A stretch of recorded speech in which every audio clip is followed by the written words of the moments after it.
Hepatitis B vaccine తయారు చేసినటువంటిది భారతదేశంలోని ఒక కంపెనీ, గుర్తుపెట్టుకున్నాం. ప్రపంచం అంతా గుర్తించింది, దాన్ని కొనుగోలు చేసినటువంటి వాళ్ళు ఉన్నారు. బట్ ఇండియాలోనే రన్ అవుతుంది. అదే సందర్భంలో ఇప్పుడు కోవిడ్కి సంబంధించినటువంటి 2 వ్యాక్సిన్స్ తయారు చేసినటువంటి వాళ్ళు మన దేశంలోనే ఉన్నారు. తర్వాత ఇంకో 2 కూడా చేశారు. ఇలాగ మన దేశంలో నడిచింది. అమెరికాకి సంబంధించినటువంటి ఫైజర్ చేసింది ఏమైంది? అదే అద్భుతమని ఈవెన్ మన దేశంలో కూడా ఒత్తిడి తెచ్చారు deep state gang. Narendra Modi అదెందుకు కొండో ఇక్కడ వేస్ట్ అది ఇది అని చెప్పేసి ఏదైతే కోవిషీల్డ్, కోవాక్సిన్ వీటిని తప్పుపడుతూ ఫైజర్ది అయితే గొప్పది, ఆడది డబ్బులు ఎక్కువ కాబట్టి కావాలని చెప్పి పేద ప్రజల ప్రాణాలు తీయడానికి మోడీ ఇట్లా చేశాడు. అప్పుడు రెచ్చగొట్టే ప్రయత్నం చేశారు. కానీ జనాలు రెచ్చిపోలేదు, విషయం అర్థం చేసుకున్నారు. తర్వాత అది కాస్త వేగ్ ఎలిగేషన్ అయింది.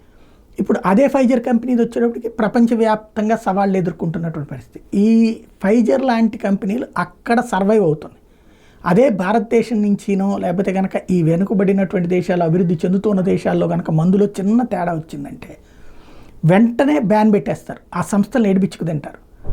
అనేక మంది పారిశ్రామికవేత్తలు అది ఫేస్ చేశారు.